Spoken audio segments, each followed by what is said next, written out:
Bueno, veamos lo que vimos al final de la clase, durante la clase de la semana pasada. Todos los experimentos que fuimos contando estaban relacionados con la ley de Lenz, que nos decía que la corriente inducida generaba un campo magnético inducido cuyo flujo se opone a la variación del flujo a través del circuito, y una formulación matemática que nos permitía calcular la FEN inducida, y a partir de ahí, teniendo la FEN, podíamos determinar esa corriente de la que hablaba la ley de Lenz, y el signo menos es justamente lo que dice la ley de Lenz, que se opone a la variación del flujo. Entonces, esa ley era la ley de Faraday, que decía que la FEN inducida en un circuito es igual a menos la variación del flujo magnético a través del mismo. En esta ley recordábamos que hablábamos de un flujo magnético que era a través de una superficie abierta, porque nos acordábamos que si era una superficie cerrada, íbamos a la ley de Gauss y el flujo magnético tiene que darnos cero para el campo magnético.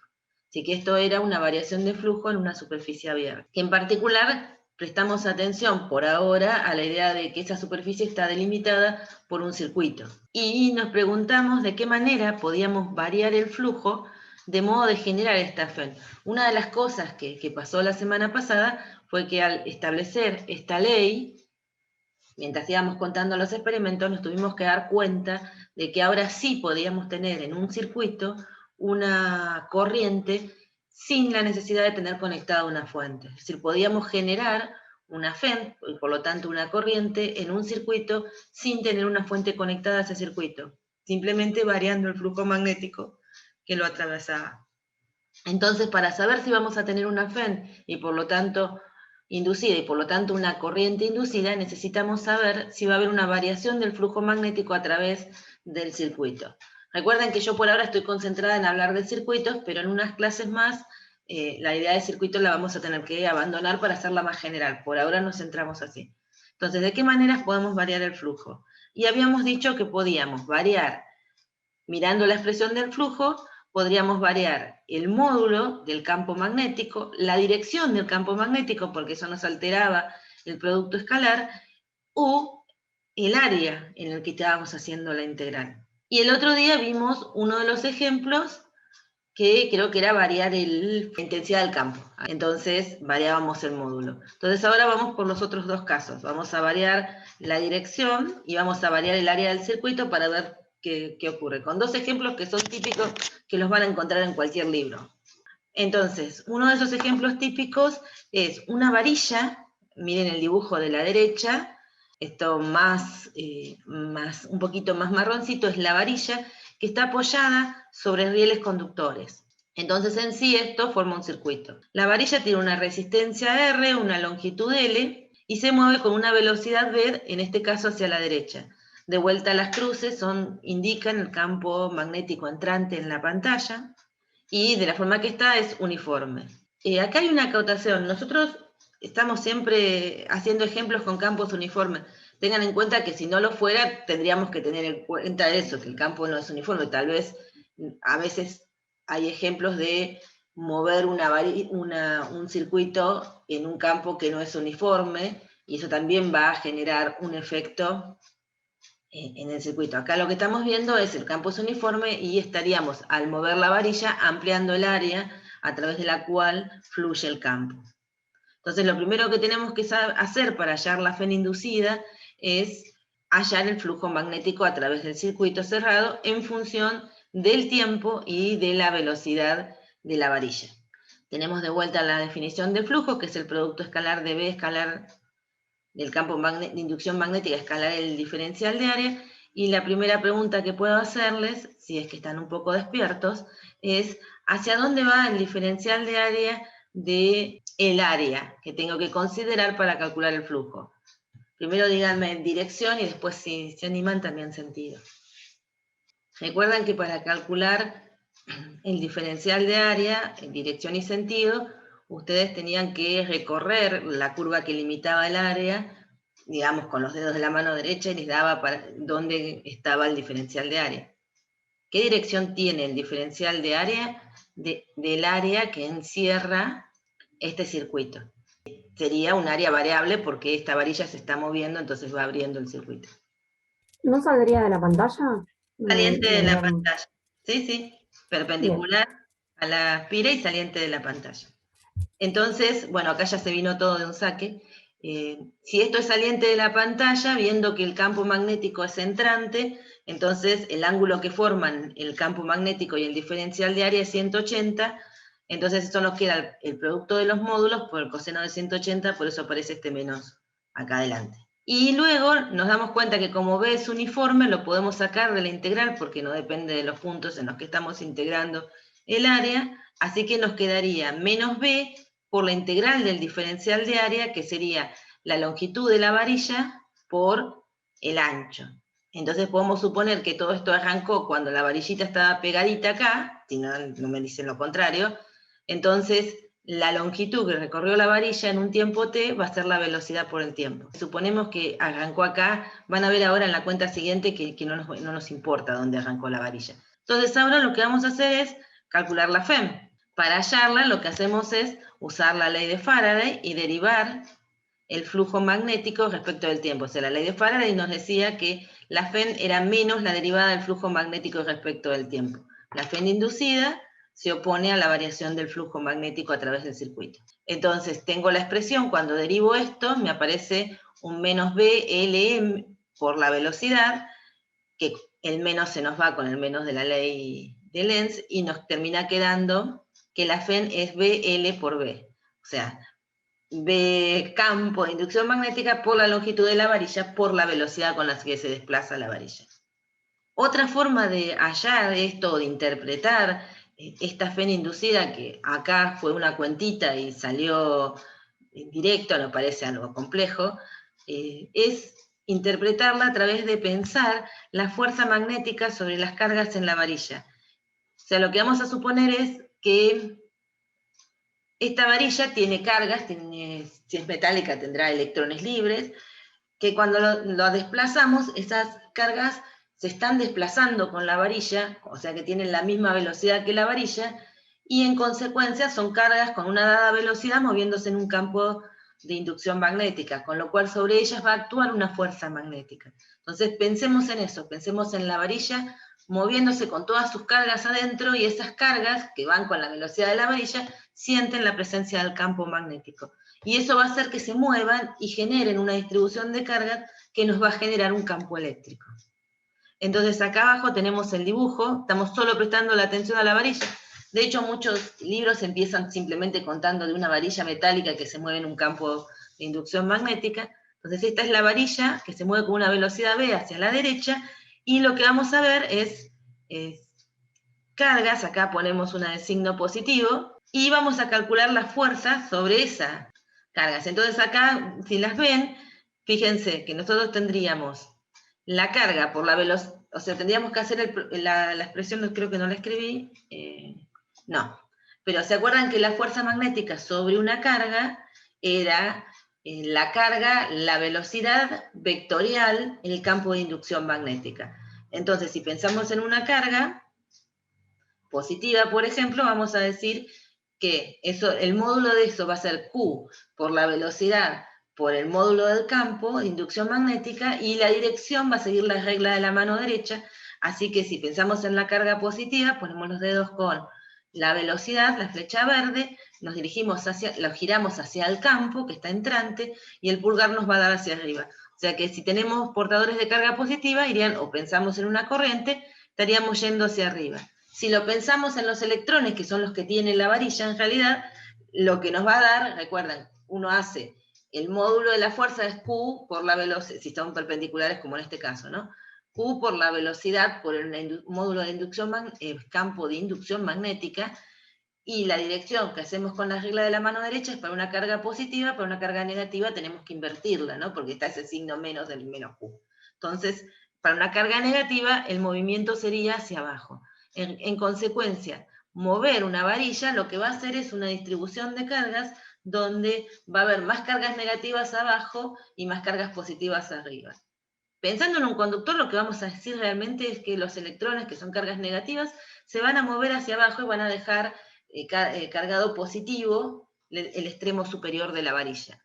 Bien, y si es un conductor que puede conducir cargas positivas y negativas, tendríamos los dos casos.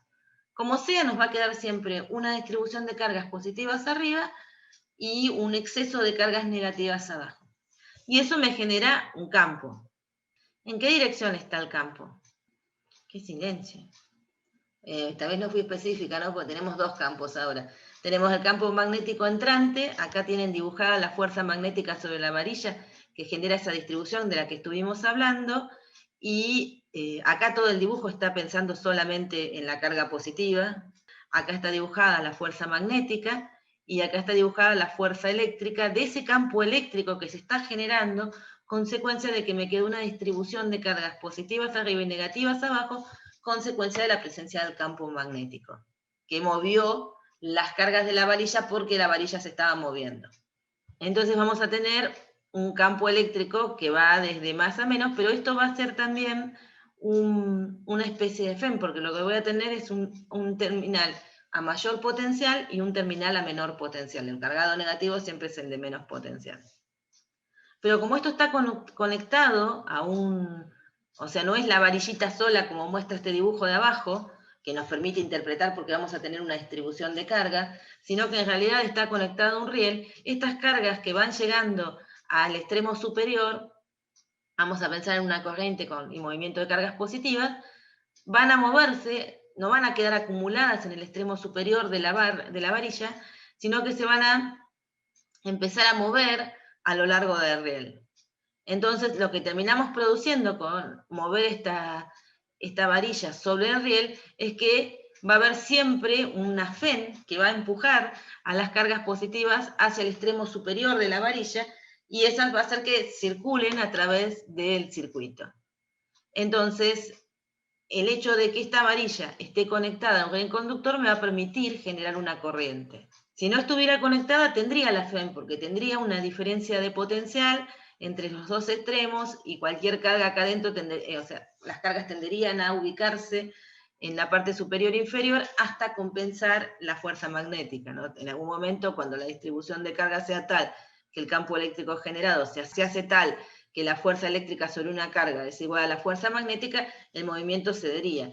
Pero como eso no ocurre, porque yo lo conecté a una varilla y a un riel metálico, y entonces la acumulación de cargas positivas en esta posición comienza a circular a lo largo del riel, y cada vez que llegan al extremo inferior son impulsadas por esa FEN inducida nuevamente al ser superior, tal cual hace una batería, entonces vemos la circulación. Si queremos calcular la corriente inducida, suponemos que el riel sería como dos cablecitos, despreciamos la resistencia, me dieron solamente la resistencia de la varilla, así que solamente consideraré esa. Entonces, si yo quiero calcular la corriente inducida, su módulo, aplico la ley de Ohm, y eso sería que la FEN es igual a I por R, o sea, la diferencia de potencial que se establece entre los dos extremos de la varilla tiene que ser igual a la corriente que circula por este circuito por la resistencia, con lo cual la corriente es la FEN sobre la resistencia.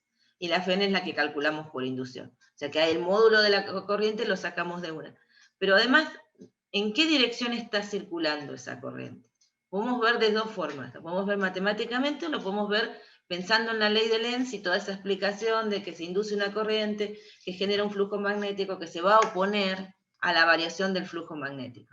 Entonces, para decidir la dirección yendo por el lado de la interpretación de la ley de Lenz, entonces, y ponerle las flechitas a la corriente en este dibujo, tenemos que, aunque ya medio como que se las estuve diciendo, ¿no? Pero tenemos que decidir cómo aplicar la ley de Lenz acá. Entonces, el flujo magnético, el módulo en valor, ¿está aumentando o disminuyendo a medida que pasa el tiempo? En valor absoluto. ¿Aumentando? Está aumentando entrante, ¿estamos de acuerdo? ¿Sí? Porque a medida que la varilla se corre, tengo un área más grande, entonces tomo más líneas de campo atravesando esa área. Así que tengo un flujo aumentando hacia adentro, ¿no? Que como el diferencial de área estaba hacia nosotros, es un flujo negativo. O sea, el módulo de ese flujo aumenta. En realidad uno tendría que decir que decrece porque se hace cada vez más negativo, ¿no? Pero el módulo está aumentando. Y es entrante en la pantalla. En consecuencia, ¿yo qué necesito generar? ¿Un flujo en qué dirección para compensar esa variación de flujo que acabamos de decir? un flujo que está aumentando en valor absoluto, entrando a la pantalla. Pensemos qué flujo necesito para compensar eso. Si tengo un flujo cada vez más grande entrando en la pantalla, y yo no quiero ese aumento de flujo entrante en la pantalla, necesito un flujo saliente hacia nosotros, ¿sí? Que compense esa variación. Profe, perdón, ¿eso por qué? Estoy un poco perdida, me parece. O sea, vos lo que tenés es, podés basarte en la ley de Faraday, que es, no mires del último igual, que es esta que está acá, que dice que la Fn es es la variación del flujo magnético respecto del tiempo. Con eso nosotros calculamos una Fn y la tenemos dibujadita ahí, que lo que está generando es unas cargas positivas, como la podemos interpretar como que intenta llevar a esta Fn cargas positivas a este extremo y negativas acá, debido a que la varilla se está moviendo. Esto es una interpretación. Si vos no haces toda la interpretación, vos vendrías a ver este problema y dirías, bueno, calculo el flujo, cosa que hicimos acá arriba, se lo meto a la ley de Faraday, derivo, pongo el signo menos y me da una Fem, y si yo quiero saber para dónde va a circular la corriente, me acuerdo que esa corriente tiene que, según la ley de Lenz, tiene que circular de modo que si el flujo está aumentando en una dirección, la corriente tiene que circular de modo de compensar ese aumento. Entonces, yo necesitaría una corriente que circule contraria a las agujas del reloj para que genere un campo magnético en mi dirección saliente, para que el flujo de ese campo magnético inducido trate de compensar el aumento de flujo debido al campo magnético existente en la región. Eso es, si uno dice, bueno, hago la cuenta y saco la Fem con la ley de Faraday y analizo hacia dónde va la corriente aplicando directamente la ley de Lenz. Pero en realidad está todo en esta expresión, porque en realidad cuando uno mira esto se da cuenta que tiene una Fem positiva, bien esa Fem, entonces va a tratar de hacer una circulación positiva en esa curva, y si se acuerdan cuando les hablé matemáticamente, la idea de circulación positiva es moverse en esa curva contraria a las agujas del reloj, mirándola de frente.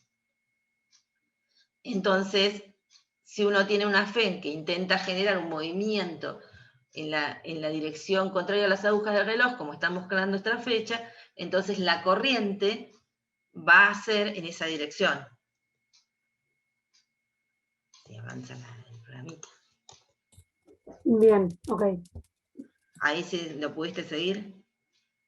O Sí, sea, sí, acá sí, estoy jugando mejor. con dos cosas. Tratar de explicar por qué se genera la Fem. O sea, yo en este cuadrito que tengo acá, yo les digo, bueno, hay una varilla que se mueve en un campo magnético, esa varilla tiene electrones seguro, voy a poder generar una corriente porque cuando se mueva en el campo magnético, las cargas en el interior de la varilla, las cargas libres, tienen la posibilidad de moverse, pero se están moviendo con la velocidad de la varilla. Así que lo que puedo pensar es que la varilla es un conjunto de cargas libres, bien, capaces de moverse, que van con una velocidad v hacia la derecha, entonces puedo calcular la fuerza magnética.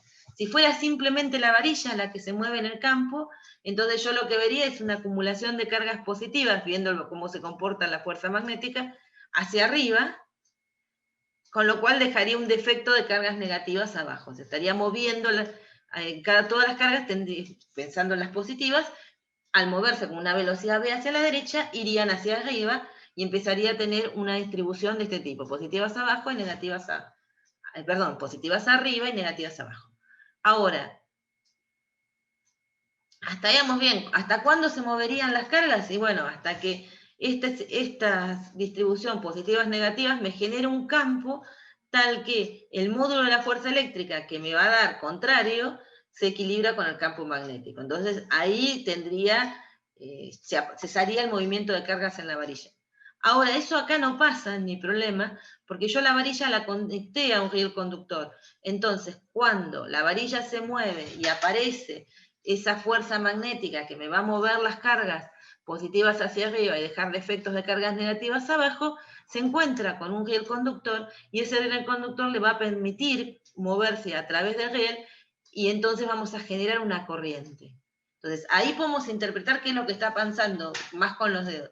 Si vamos a la ley de Faraday, lo interpretamos aplicándola directamente y viendo que se tiene que generar esta corriente inducida y la dirección es compensar la variación del flujo que en este caso aumenta en el sentido entrante, y si quieren verlo matemáticamente también está bien, porque al quedarles una FEM positiva quiere decir que el movimiento de las cargas tiene que ser en la dirección contraria a las agujas del reloj, o sea, como estamos mostrando ahí, de modo que circular la curva en la dirección positiva.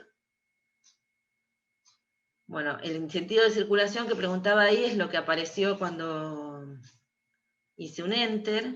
Y lo último que nos podemos preguntar acerca de esta varilla es si ahora que la conectamos al riel, permitimos la circulación de corrientes, si esta varilla se va a frenar o se va a acelerar en este campo. O sea, si la alargué a una velocidad v, si se mantiene constante la velocidad, si se va a frenar o se va a acelerar.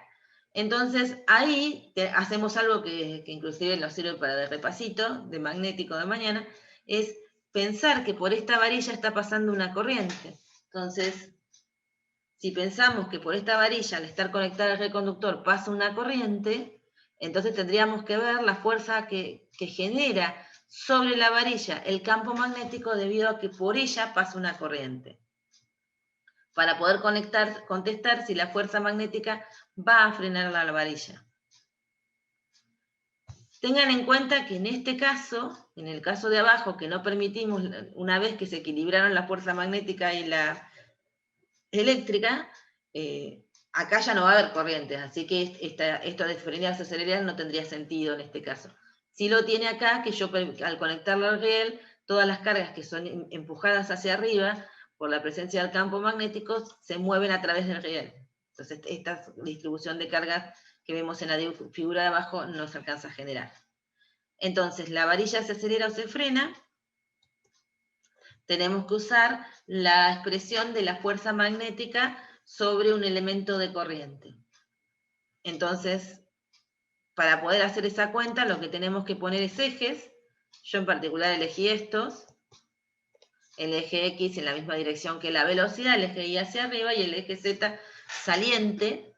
Entonces, tengo que escribir I por el diferencial de L. El diferencial de L, recuerdan que era el elemento de corriente. El diferencial, o sea, I de L es el elemento de corriente, entonces de L marca un vector que va en la dirección en la que se mueve las cargas, o sea que de L, de acuerdo a mis ejes, está en J. Vector el campo magnético, que de acuerdo a mis ejes estaría entrante en la pantalla, así que está en menos K. Hago el producto vectorial, así que me queda la corriente por el módulo del campo diferencial de L, y el producto vectorial de J vector menos K me da menos I. O sea, en menos la dirección X. Entonces la pregunta sería, si se acelera o se frena esa varilla, viendo hacia dónde me dio la fuerza. Se frena. ¿Se acelera o se frena? Se frena. Se frena. Perdón, no te había escuchado bien. Lo peor, ¿saben qué? Es que después escucho la grabación y se entiende perfecto lo que dicen. Entonces la sorda soy yo. Bien, entonces ya tenemos uno de los casos y analizado re profundo, ¿no? Analizado directamente con la ley de Lenz, que hubiera sido hacer esta cuenta, y un poquito más de cómo es el origen de esa FEM, que nos hace interpretar un poco más cómo la vemos. Y ahora tenemos que ver otro caso, si el programa quiere avanzar, que es variar la dirección. O sea, tenemos que variar la dirección del campo en relación a la dirección del diferencial de área. O sea, tienen que estar variando el ángulo que forman el diferencial de área con el campo. De modo que también se va a generar una variación de flujo y eso, por lo tanto, va a generar una FEM inducida. Entonces, lo que vamos a pensar es en una bobina circular de n vueltas y área A que gira a una velocidad angular constante alrededor de uno de sus diámetros. Vamos hasta ahí. Esto sería una bobina, ¿se acuerdan que eran como muchas espiritas, pero aplastadas, no tipo solenoides tirados, sino aplastadas? Tenemos n vueltas. La bobina tiene un área, acá las que estamos viendo desde el costado, bien, es como estas liñitas negritas finitas son, serían los alambrecitos del bobinado, y tenemos n de ellos. El punto negro que vemos acá sería el eje alrededor del cual está girando la bobina, y la flecha esta roja nos está indicando en qué dirección gira la bobina. Las flechitas azules indican el campo de inducción magnética, y de vuelta lo estamos poniendo uniforme. Tengan en cuenta cuando hagan las cuentas que alguna vez puede no estar uniforme, o sea que no generalicen. O sea, generalicen la forma de hacer las cuentas, no el hecho de que siempre va a ser uniforme, ¿está bien? O sea, que yo para los ejemplos les elige el uniforme para que no marearlos con todo, no significa que siempre va a ser uniforme el campo. Bueno, entonces, tenemos eso, y decimos que les dan una condición inicial que dicen que a tiempo igual a 0, la normal al plano de la bobina, que sería esta flecha negra que está acá, es colineal con el campo de inducción magnética. Entonces, fíjense, eso significa que la bobina está girada y esta normal está apuntando en la misma dirección que el campo magnético. Y luego siguió girando y ahí está mostrando una situación en particular. En este momento en particular tenemos un ángulo que es mayor a... En realidad tendríamos que medirlo, porque por la forma que gira lo medimos para abajo, ¿no? Es mayor a 180. Bueno, entonces para saber la fe inducida necesitamos calcular el flujo. Entonces, el flujo de vuelta es la integral del producto escalar del campo magnético y el diferencial de área. Entonces, ¿eso qué nos va a quedar? El módulo del campo, el módulo del diferencial por el coseno del ángulo que forman. Coseno del ángulo que forman sería, en este caso, sería tomar desde la dirección de B hasta donde está la normal.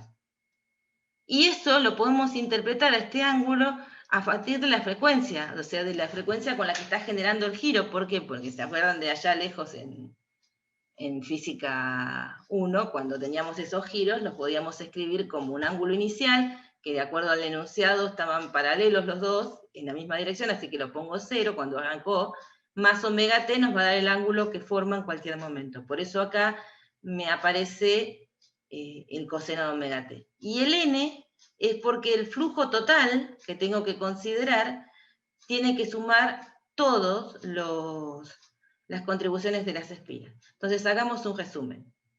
B coseno de tita diferencial de área es el producto escalar. Tita es el ángulo que se forma entre la dirección del campo y la dirección de la normal. En el siguiente paso, que por ahí no lo aclaré recién, como B es uniforme, sale de la integral, no depende del área de la espira que estoy haciendo. El coseno de omega t tampoco, porque es el que marca la dirección relativa de la normal al campo de inducción magnética, así que también sale la integral y me queda la integral del diferencial de área. Que cuando yo integro ese diferencial de área y tengo que pensar que tengo n áreas. Bien, entonces por eso está multiplicado por n. Entonces tengo n veces el área de una espira. Esto también podrían, si quieren, haberle puesto un n acá y suponer que este diferencial de área es el área de la espira. Yo acá lo dejé en general, como si fuera el diferencial de área en el que voy a integrar, y después me acuerdo que tengo n veces el área de una espira. Lo mismo, lo importante es cómo queda escrito acá.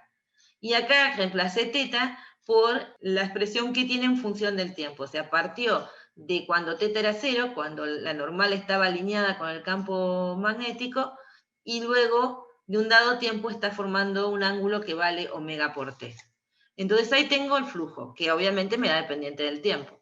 El siguiente paso es derivarlo, y obviamente poner el signo menos para calcular la fe. Entonces, fíjense que lo único que tengo que hacer acá nos queda n, b por a, y tengo que derivar el coseno, que es menos el seno de omega t por omega. Con este signo menos se va, y lo que nos termina quedando es un más seno de omega t por omega.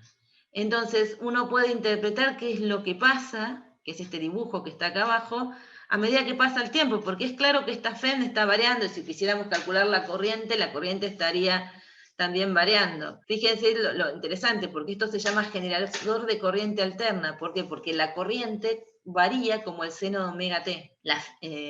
La FEN también, obviamente, ¿no? Porque si yo pongo la resistencia de la espira, de acá puedo deducir cuánto vale la corriente. Por eso lo llaman generador de corriente alterna. Entonces, acá tenemos un dibujo que se interpreta como este, el campo magnético, acá nuevamente las flechas azules se representan con esto amarillito sería la espira, y ven que arranca desde la condición inicial de paralelos el diferencial de área, que es la flechita negra, en relación a la dirección del campo, y en el mismo sentido. Entonces lo empiezo a girar, como esto gira en la misma dirección que se mostraría en este dibujo, lo empiezo a girar, y entonces puedo empezar a analizar cómo se comporta la FEN en relación a cómo se comporta el flujo magnético e interpretar un poco qué es lo que está pasando. Entonces, si miran, yo arranco de la condición de flujo máximo, porque ahí tengo el máximo valor positivo del flujo, porque están apuntando en la misma dirección el campo de inducción magnética y la normal. La curva marrón es la curva que corresponde al flujo, y la curva celeste es la curva que corresponde a la FEN, o sea, menos la derivada del flujo magnético. Entonces, tengo el valor máximo cuando estoy en esta posición, porque es cuando me da más grande y positivo, y cuando empiezo a girar la espira, como está girando en esta dirección, yo veo que comienza a decrecer el flujo porque comienzo a tener un ángulo entre el campo magnético y el... Aún se mantiene positivo, o sea, tengo un ángulo entre el campo magnético y la normal, pero aún se mantiene en positivo, ¿no? Ese producto escalar. Entonces, va decreciendo, pero se va manteniendo positivo, hasta esta posición en la que se hacen perpendiculares y el flujo me da 0. El flujo va decreciendo, yo la FEN es menos la variación de ese crecimiento, entonces yo voy a tener una FEN que va creciendo. Bien. Si acá miran cómo son las pendientes, van a ver que la variación del flujo va aumentando en velocidad, ¿sí? Y la pendiente se hace cada vez mayor. Entonces la FEN, que es menos la variación de eso, que el flujo está decreciendo, tiene que ser positiva y tiene que ser cada vez más grande porque la derivada del flujo se hace cada vez más grande. Hasta el punto, sí, después hay un punto de inflexión donde tiene que ir decreciendo, ¿no? Que es donde, claro, hasta acá te va haciendo cada vez más rápido y la FEN va alcanzando valores cada vez mayores, hasta que en este punto es el punto donde tienen la máxima variación y entonces van a tener la máxima FEN. Cuando siguen, si bien el flujo sigue decreciendo, con lo cual deben seguir teniendo una FEN positiva, la pendiente de esta curva se va haciendo cada vez menor. Entonces, si bien mantiene una FEN positiva porque el flujo está decreciendo, entonces menos la derivada de eso nos da positivo, la pendiente se hace cada vez menor, entonces la FEN tiene que ir decreciendo. Hasta que llegan a un punto en el que son paralelos pero opuestos, alcanzan el valor más grande del módulo, pero con el signo negativo, o sea que sería el valor más chico, y en ese caso del flujo, como ahí alcanzaron el valor máximo, digamos, tiene pendiente 0, se alcanzan un mínimo, perdón, tiene pendiente 0, entonces ahí vuelve a ser 0. Y así, ahí vuelve a ser 0 la FEM. Y bueno, pueden seguir ahora viendo que la pendiente comienza a aumentar, pero el flujo se mantiene negativo, pero como está aumentando, eso da positivo, con el signo menos de la ley de Lenz, les tiene que dar una FEM negativa hasta que alcanza el flujo, el valor 0, que ahí tienen el máximo valor de la FEM, y así pueden seguir interpretando. O sea, ir analizando cómo se comporta con todo el flujo, porque por ejemplo acá, si lo ven, vuelve a dar 0 el flujo, tienen la máxima derivada, entonces acá tienen la máxima FEN que pueden tener, pero opuesta, ¿no? Porque venían con valor negativo. Luego empieza nuevamente a crecer en el sentido, o sea, a crecer en el sentido de que es un valor negativo y se hace cada vez más chiquito. No sé si los mareé con esto, siempre me cuesta un poquito explicarlo. O sea, uno tiene que ir mirando cómo va cambiando el flujo, lo pueden mirar acá en este dibujo y ir viendo el coseno para el flujo y el seno para la FEM. ¿Los mareé o me pudieron seguir, chicos? ¿O están todos suicidados? Más o menos. Más o menos. Sí, No te voy a mentir, más o menos. Igual a mí me cuesta un poco decirlo, o sea, siempre te tienen que acordar que son variaciones las que tienen que prestar atención, pero encima le tienen que cambiar el signo. Entonces, y acá el dibujo es que uno ve, por ejemplo, acá uno ve claramente, miremos el flujo, que el flujo está decreciendo, ¿sí?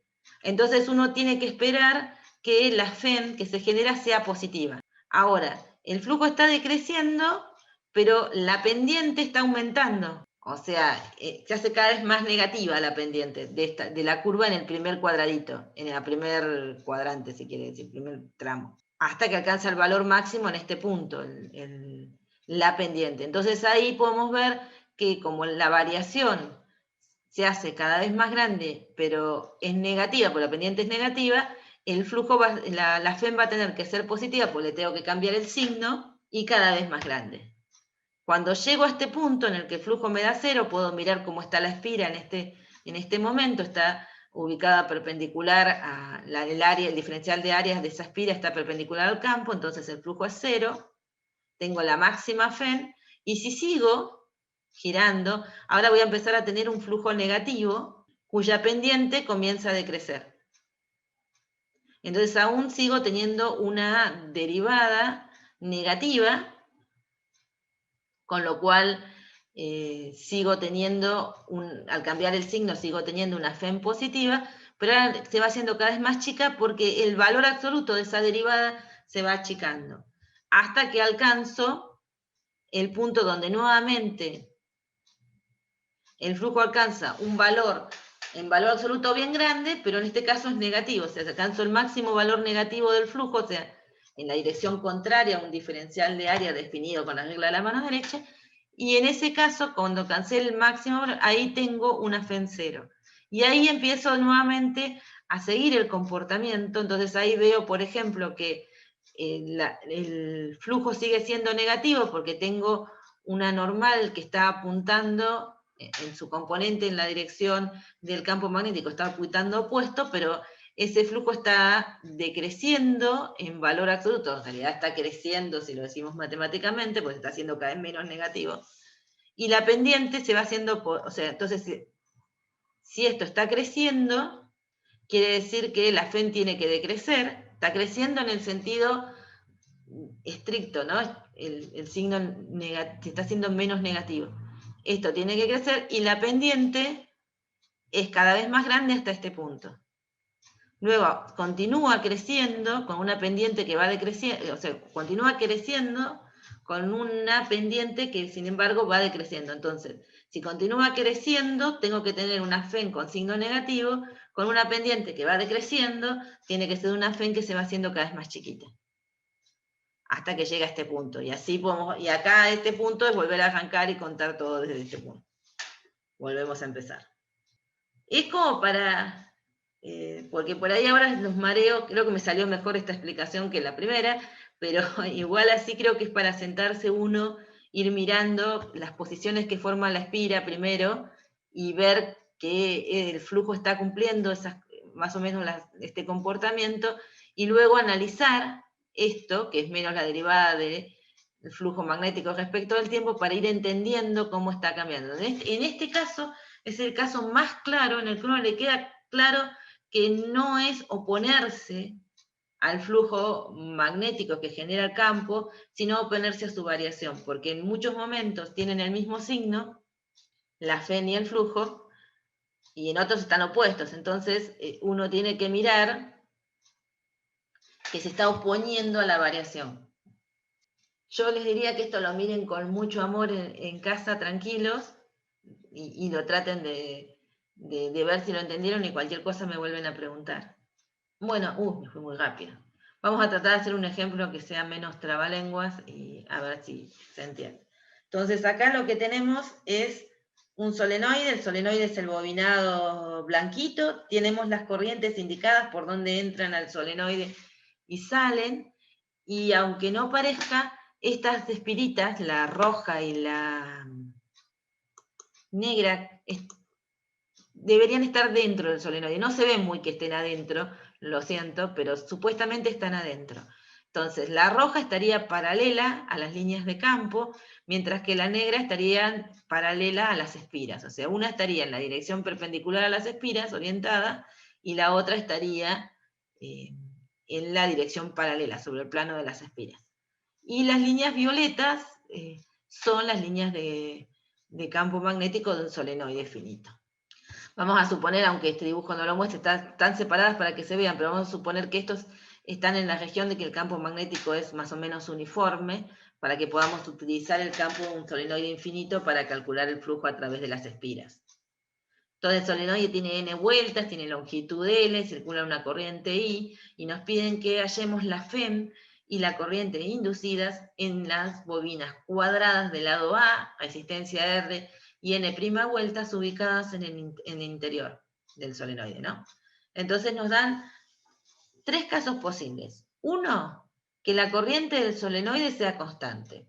Otro, que varíe con el tiempo, que crezca con el tiempo en particular, y otro, que si lo ven como es una exponencial, a la menos t sobre t0 es decreciente con el tiempo. Se nos dan 3 casos distintos como para analicemos. Está constante la corriente, varía con el tiempo aumentando o decreciendo. Para poder responder cualquier pregunta que queramos sacar, lo primero que hay que hacer es preguntarnos cómo puedo representar matemáticamente las líneas de campo magnético dentro del solenoide. Y cómo lo tengo que calcular. De pasada practicamos para el viernes. Entonces, ¿cómo calculo? Olvidémonos de las espiritas. ¿Cómo calculo el campo en el interior de un solenoide? ¿Cuál es el primer paso que tengo que hacer? Bueno, primero suponer que es largo para despreciar, voy a estar interesado más en el interior, así que lo supongo largo y supongo que no hay líneas de campo en el exterior. Entonces, ¿cuál es el siguiente paso para calcular el campo de un solenoide? Hay 2 leyes, Biot-Savart o Ampère. ¿Con cuál iríamos? Con Ampère, porque estoy buscando la parte en donde más o menos es uniforme, ¿no? No estoy buscando esta parte donde se están desviando las líneas, sino al interior del solenoide. Para aplicar Ampère, ¿qué tengo que hacer primero? Bueno, ahí está la ley de Ampère, que dice que la integral de circulación del campo de inducción magnética tiene que ser μ0 por la corriente enlazada. Entonces, ¿qué tengo que hacer para aplicar esta ley? El siguiente paso. ¿La superficie no sería la amperiana? La curva amperiana. Recuerden que acá es una integral. Ahí está la amperiana. ¿La ven la marroncita? Todo pónganle en gana que una parte se mete de la curva, ¿viste? Porque no es fácil. Yo no sé dibujar para que se me meta dentro. Así que bueno, imaginen que hay una parte dentro y otra parte fuera de esa amperiana. Bien, entonces, ahora elijo el sentido de circulación para que sea positivo ese sentido de circulación, ¿sí? Ahí están las flechas marroncitas claritas indicando cómo es la circulación de la amperiana. Entonces ahora la amperiana tengo que resolver la integral de esta de circulación que se divide en 4 tramitos. Bien. El tramo de arriba lo considero este de acá. ¿Lo tengo que considerar? Y no, porque no hay campo. Ahí, claro, asumimos que el solenoide es largo y que ahí no tenemos líneas de campo, que es despreciable el campo que tengo ahí. Los tramos de los lados, izquierdo y derecho, ¿los tengo que considerar? Y ahí no sé, que son perpendiculares ahí al Claro, son perpendiculares, así que cuando diferencial de L. claro, se cancelan, porque yo esto lo parto en 4 integrales, que serían B afuera, que es 0 por el diferencial de L1, este sería B, que va en K, de acuerdo a los ejes que dibujé acá, calar el diferencial de L, que estaría en menos R, así que me da 0, porque el producto escalar me da 0, ahora pasa lo mismo con esto, me queda solo el tramito que es paralelo al campo, el que está abajo. Entonces ahí la integral de B escalar diferencial de L se me termina convirtiendo en el producto del campo magnético por la longitud de la amperiana. ¿Sí? Y como B es uniforme dentro del solenoide, sale de la integral y me queda B por L. Del otro lado yo tengo μ0 por la I enlazada. I es la corriente del solenoide. ¿Por qué pongo la N acá? ¿Por qué la I enlazada es N veces la corriente en las espiras del solenoide? Por la cantidad de vueltas del solenoide. Por la cantidad de vueltas. Entonces, si asumimos que una longitud L, voy a tener N vueltas. Si asumo toda la longitud del solenoide, o sea, igual me queda siempre, recuerden, como la densidad de espiras, ¿no? Porque cuando paso la L me queda el número N chiquitito. Entonces, básicamente voy a tener que el campo de inducción magnética es μ0 IN sobre L en la dirección del eje del solenoide, que la elegí como Z, si estamos dentro, y 0, o sea, es nulo, fuera. Ahora que tenemos el campo, vamos a intentar calcular el flujo a través de estas espiras, y al siguiente paso vamos a calcular la corriente. Entonces acá nos guardamos la expresión del campo que acabamos de calcular, acá tenemos las 2 espiras, y acabo de dibujar los diferenciales de área que corresponden a esas espiras, ¿está bien? Recuerden siempre apoyando la mano derecha y girando los dedos, sacamos la dirección del diferencial de área. Fíjense si están de acuerdo que esos diferenciales de área cumplen la regla de la mano derecha. Si no están de acuerdo me pueden decir, no estamos de acuerdo. Sí, ¿dónde están estos? No me quedo. ¿Cómo? ¿Que dónde están estos diferenciales de área? ¿Están adentro? Sí, son el diferencial de área de las espiritas. Las espiritas supuestamente están adentro. Sé que el dibujo no ayuda, pero no sé cómo dibujar. Si no, me tengo que poner a mano a hacer los trazos y saben lo que puede quedar de esas espiras, ¿no? Están adentro, se asuman que están adentro. Bueno, entonces tenemos que calcular el flujo a través de las bobinas. Las llamamos bobinas porque tienen espiras, ¿se acuerdan? Eran espiritas, pero tengo N aplastaditas. Entonces tengo que calcular el flujo. Profe, Sí. perdón, me perdí un cachito. ¿El DDA de la negra estaría como en la dirección del campo, vendría a ser? Sí. ¿Y la roja? Está hacia perpendicular al campo, hacia nosotros. Bien, ok, ahí está. Apoyá la mano sobre la hoja y vas a ver que te da el pulgar hacia vos. Bien, ahí está. ¿Está? Gracias. Listo, ahora que lo tenemos que calcular el flujo del campo.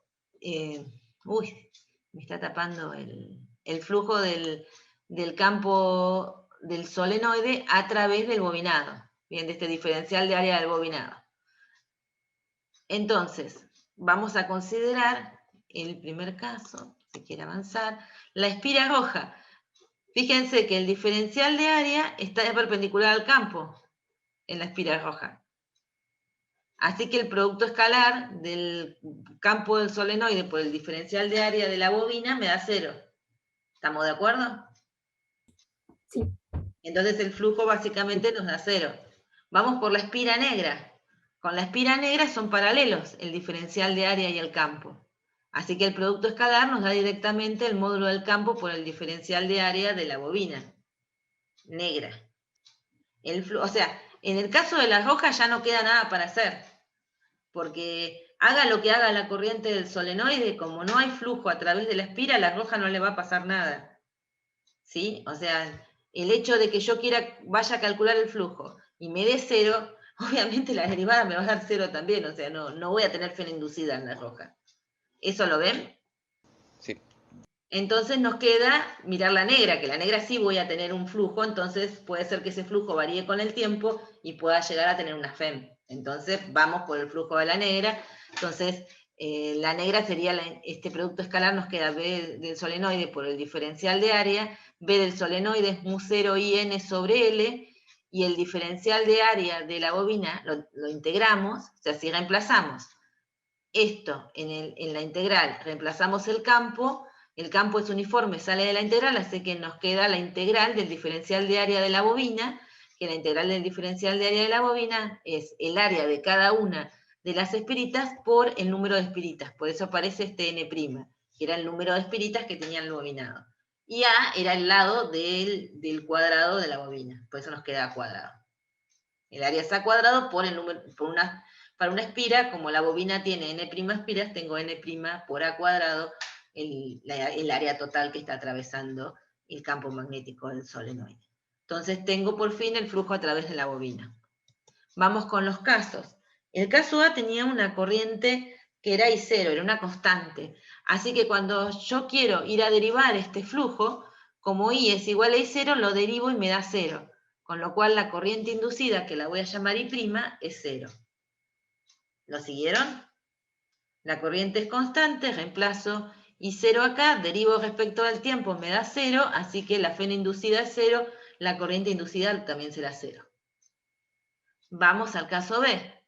El caso B tengo una corriente que va como I0 sobre T0 por T. Así que reemplazo esta expresión, todas las constantes mu0, n, n', a cuadrado y l son los mismos, y tengo que hacer menos la derivada de I respecto de T. Así que eso me queda I0 sobre T0. Ahora tengo una fena inducida. Porque la corriente está aumentando, tengo una fena inducida negativa, o sea que va a circular contrario. La corriente va a circular ¿en qué dirección? No calculemos la corriente. Bien. Si tenemos esa FEN, dividimos por la resistencia de la bobina y nos da la corriente. Ahora bien, si un signo menos, ¿qué significará? ¿En qué dirección está circulando esa corriente? Si la tuvieran que dibujar en la espira. Mirándola de frente, mirando así de frente, que el diferencial de área les venga a pegar en el ojo. ¿para dónde dibujan la corriente? ¿Circulando en la dirección de las agujas del reloj o circulando en la dirección contraria? ¿Contraria? Contraria. Fíjense que se apoyan, Sale. la miran de frente, la apoyan y quieren para contraria. No. No. Fíjate de frente, si lo hacen en la dirección contraria de las agujas del reloj, ¿hacia dónde te da el flujo de la corriente del campo magnético inducido? Así para adentro.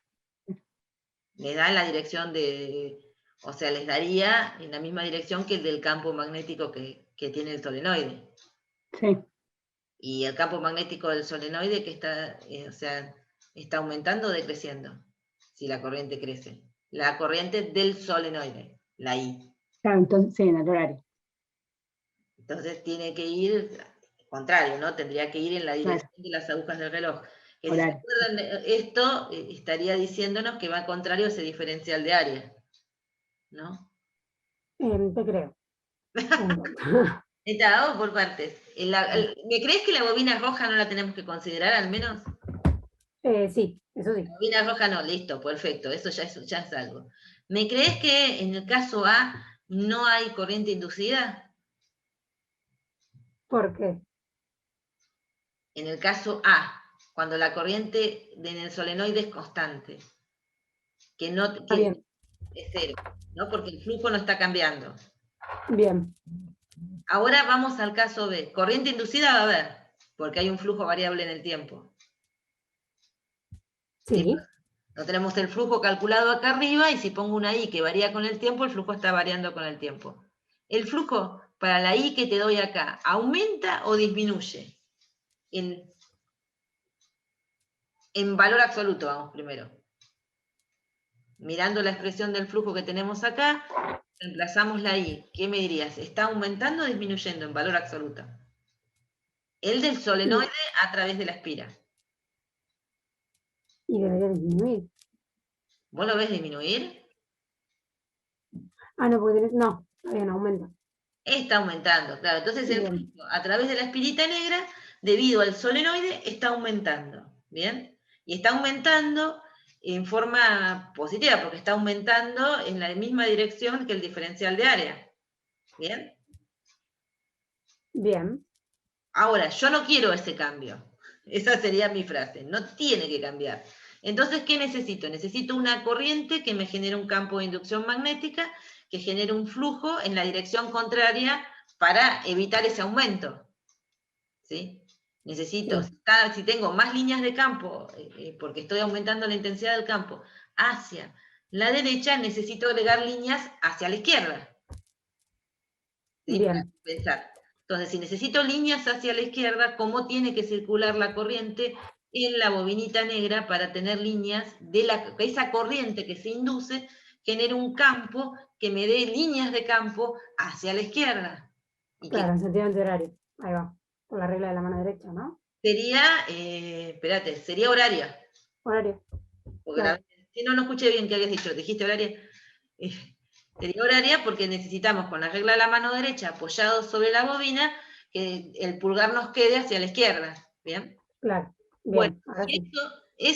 el módulo lo tenemos calculado derivando y dividiendo y usando la ley de Ohm, y este signo menos, que está acá en las dos, nos está diciendo justamente que la corriente está circulando de modo que nosotros vamos, o sea, usando la mano derecha tenemos que circular la curva al revés, digamos.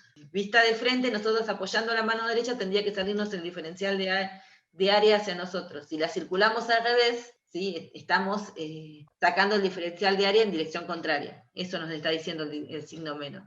Recuerden que circular positiva la curva era hacerlo contrario a las agujas del reloj, mirándola de frente. ¿Sí? Cuando nos da un signo negativo significa que mirándola de frente circula al revés. Igual si entendiste la primera parte, lo otro te va a ir cayendo la ficha, no pasa nada. ¿Sí? Si entendiste la primera parte vas a entender perfectamente, o sea, la primera parte quiero decir, toda esta charla de hacia dónde quiero el flujo y demás, vas a entender perfectamente el signo. Y lo otro te va a caer un poco mejor a medida que lo vayas haciendo. Bueno, vamos a ver el caso C. Bueno, acá está dibujando la espira y la dirección en la que circula, ¿no? Que con esa circulación les da, o sea, la flecha negra sigue siendo el diferencial de área, las flechas rojitas son la corriente inducida, ¿sí? y eso nos da un campo contrario al diferencial de área. Bueno, vamos al caso C. Ahora tenemos una corriente en el solenoide que decrece con el tiempo. Cuando vengo y reemplazo esa corriente en la expresión del flujo o en la expresión de la FEM, en la expresión de la FEM tengo que derivar, ¿no? En la expresión del flujo y lo derivo, entonces a mí me quedarían, todas estas constantes me siguen quedando, y ahora tengo que derivar la corriente respecto del tiempo. Entonces cuando voy a derivar la corriente respecto del tiempo, me queda ahí 0 por la derivada de la exponencial, que me da la exponencial, por menos 1 sobre T0. Ahí aparece este T0, y el menos se me va con el menos de la ley de Lenz, con el menos la derivada del flujo que yo tenía acá en esta expresión. Entonces, me termina quedando una FEM positiva, ¿sí? Puedo calcular la corriente usando la ley de Ohm, la corriente en la espira negra, y me da una corriente positiva. ¿Hacia dónde creen que circula la corriente ahora en la espira negra? Y debería circular antihorario. Claro, ¿sí?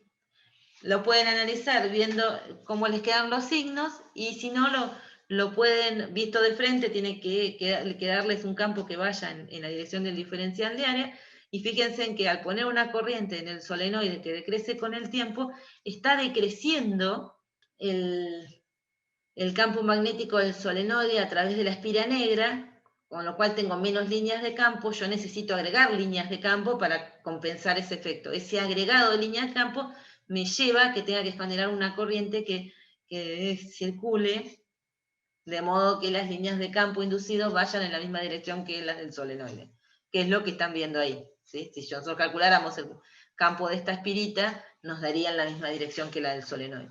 En cambio, en el caso anterior nos daría contrario. Con esta cierro este tema y nos ponemos a repasar circuitos. Vamos a definir una magnitud que después nos va a servir para cuando trabajemos con circuitos eléctricos. ¿Vieron que primero analizamos bien qué era un capacitor y después definimos la capacidad, y cuando nos pusimos a trabajar con circuitos con capacitores, ya no nos importaba si era esférico, cilíndrico o muchas plaquitas planas, sino solamente la capacidad que tenía ese capacitor. Luego fuimos a las resistencias, definimos la resistencia de un alambre, definimos la idea de resistor, de un instrumento especialmente diseñado para obtener una resistencia dada, que dijimos que por abuso del lenguaje lo íbamos a terminar llamando resistencia, y después ya no nos preocupamos si era un alambre todo enroscado o qué era lo que habíamos puesto ahí, solamente veíamos lo que decía, este aparatito tiene una resistencia, es un resistor, tiene este valor de resistencia, y listo, en los circuitos ya no nos preguntábamos cómo armamos el aparatito, sino simplemente que tenía una resistencia R. Bueno, ahora queremos lo mismo. Acabamos de poner una ley que nos permite generar un comportamiento que es una FEM inducida, y obviamente bobinados que pongamos dentro de los circuitos van a generar FEMs en el bobinado y van a generar corrientes inducidas. Entonces, nosotros vamos a estar más preocupados por qué le pasa al bobinado cuando nosotros, por ejemplo, agarramos el solenoide y le cambiamos la corriente y decimos, bueno, ¿qué le pasa a ese solenoide cuando le cambiamos la corriente? Acá hacemos un cambio a quién estamos considerando, porque hasta hace 2 segundos estábamos con el campo que generaba una corriente, estaba afectando a una espira o a un circuito. Ahora podemos decir que el mismo campo que genera, por ejemplo, el solenoide, puede estar afectando al mismo solenoide. O sea, se puede generar una corriente inducida en el solenoide debido a sí mismo, digamos, a la variación de la corriente que pasa por él. Entonces, y ahí eso nos va a dejar definir algo que se llama autoinductancia, que es como un efecto sobre sí mismo, que después nosotros cuando nos den los aparatitos nos van a decir esto tiene una inductancia L, y eso va a tener que ver por ahí con que el aparatito está generado para que genere una autoinductancia dada, o después vamos a ver si tenemos un aparatito más complejo.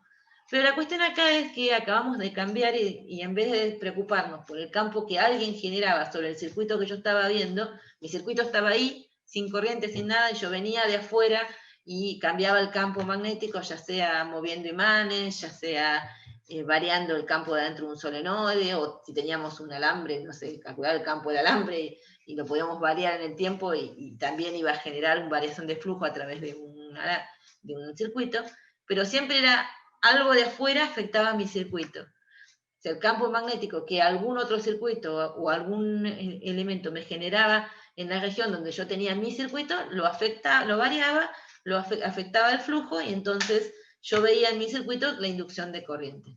Pero la ley no especifica que el flujo deba ser del campo externo necesariamente, porque dice la variación del flujo magnético, no dice de un campo externo. Entonces también podemos generar una FEM, como les estaba diciendo recién, autoinducida, una FEM que se deba a la variación de la corriente en el circuito propio, en el mismo que estoy mirando. O sea, tengo mi circuito ahí, que está circulando una corriente, y la varío, entonces se me puede generar una FEM que intente compensar la variación de flujo porque yo estoy variando la corriente en mi circuito. O sea, ahora no tengo espiritas adentro del solenoide, voy a tener el solenoide solo. Y le voy a variar la corriente y voy a ver la corriente inducida en ese solenoide porque estoy variando la corriente. Entonces vamos a definir a la autoinductancia. Esta es una definición, que es el flujo magnético sobre la corriente que circula por el circuito. Esto es muy parecido a cómo estábamos trabajando antes. Recuerdan, por ejemplo, la capacidad era la carga que podía almacenar un capacitor sobre la diferencia de potencial a la que establecimos. Acá decimos, bueno, va a ser el flujo que va a tener sobre la corriente que tiene el circuito. Pero claro, cuando uno termina de hacer la cuenta en la capacidad, no nos tiene que quedar ni la carga ni la diferencia de potencial, nos tienen que quedar parámetros del circuito, del capacitor, como el área, el material que teníamos en el interior, etc. La distancia entre placas. Bueno, acá vamos a hacer lo mismo, lo definimos a partir del flujo a través de ese circuito que quiero calcular la autoinductancia. Dividió la corriente que circula para que me quede en función de los parámetros del problema. La unidad es el Henry, que es voltios segundos sobre ampere.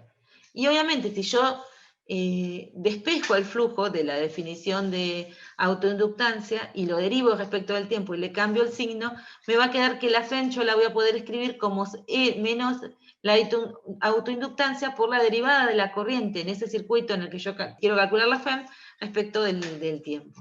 Entonces la autoinductancia va a ser algo propio de mi circuito, de cómo yo lo armé, si es un bobinado, si es un solenoide, y me va a servir, porque si yo voy y compro un aparatito, no me voy a tener que preguntar, ¿qué me lo diste? ¿Un solenoide? No, me van a dar uno que tiene un valor de L dado, en este caso se va a hacer una autoinductancia definida, y yo sé que si pongo una corriente que varía con el tiempo de tal o cual manera, puedo saber cuál va a ser la FEM inducida en mi autoinductancia. Este es nuevamente, pensado así, es un elemento que guarda, almacena energía, pero en este caso almacena energía magnética. Cuando vayamos a tratarlo como elemento de un circuito, como tratamos a los capacitores y a los resistores, cuando vamos a poner un inductor dentro de un circuito, vamos a ver que lo único que nos va a importar va a ser el L de ese inductor. Y vamos a trabajar con la FEM inducida a través de esta expresión. Pero ahora, para concretar, para que se den cuenta cómo se calcula la autoinductancia, hacemos el caso de un solenoide, que ya tenemos el campo calculado de un ratito, y cortamos acá para empezar el repaso. Entonces, vamos por la autoinductancia de un solenoide. De vuelta tenemos un solenoide recto, de n espiras, longitud L, radio R, con L mucho mayor que R, para que podamos aproximarlo como un solenoide infinito. Y por este circula una corriente que varía con el tiempo. Hace un rato calculamos, con la ley de Ampere, el campo de un solenoide. De vuelta, si yo quiero poder calcular la autoinductancia, lo primero que tengo que determinar es el flujo magnético. Entonces, voy a calcular el flujo magnético. Acá estoy poniendo que es n veces la integral del campo escalar diferencial de área, pero escribirlo así, estoy pensando que ese diferencial de área es el diferencial de área de una espiral. Bien. Entonces, como vimos hoy, el campo magnético del solenoide es uniforme y en la dirección del eje del solenoide. El diferencial de área también apunta en esa dirección, el diferencial de área de las espiras del solenoide. Así que el producto escalar del campo escalar diferencial de área me da B por dA. B lo reemplazo, nada depende del área de la espira del solenoide, o sea, sobre todo el área de esa espira el campo vale lo mismo, sale la integral y me queda la integral del diferencial de área de la espira. Que si es un solenoide circular, me quedaría, que es lo que me dice, porque tiene radio R, me quedaría el área pi por R cuadrado. Entonces, un N me aparece de las n espiras del solenoide. El otro n me aparece del campo, por eso tengo un n cuadrado en la expresión. Bueno, ahora que tengo el flujo, lo que tengo que hacer es dividirlo por la corriente para sacar la autoinductancia, así que tengo la autoinductancia de un solenoide. Con eso, si a mí me dicen, tengo un solenoide cuya corriente varía de tal manera, yo lo único que tengo que hacer para calcular la FEN es poner la expresión de la autoinductancia y poner la corriente, la expresión de la corriente para derivarla respecto del tiempo y sale la FEN. Bueno, y ahí la pregunta es, ¿cuál es la FEN inducida? Si la corriente varía con el tiempo, que es lo que le acabo de decir, bueno, es poner, sería menos la autoinductancia del solenoide por la derivada de I respecto de T. Entonces, si yo quiero calcular la autoinductancia, primero calculo el campo magnético a través de ese circuito, en este caso es un solenoide, en general lo van a hacer con solenoides. Luego calculo el flujo a través de todas las espiras del solenoide, que es lo que hice acá, y luego lo divido por la corriente que pasa por el solenoide y de ahí calculo L. Y si yo tengo L, simplemente reemplazando en la ley de Faraday y derivando la I respecto al T, directamente puedo calcular la FEN inducida. Mañana vamos a ver un poquito más de esto, pero son efectos de uno sobre otro de vuelta. Sé que es mucha información y que ustedes están seteados en lo del parcial del viernes, pero bueno. Con esto yo estaría cerrando lo que mañana, con un pedacito más que me queda, estaría cerrando lo que es la práctica que sigue, la teoría de la práctica que sigue. Que de todas maneras ustedes tendrían que empezarla la semana que viene. Así que, bueno, acá corto con esto, así les doy repaso.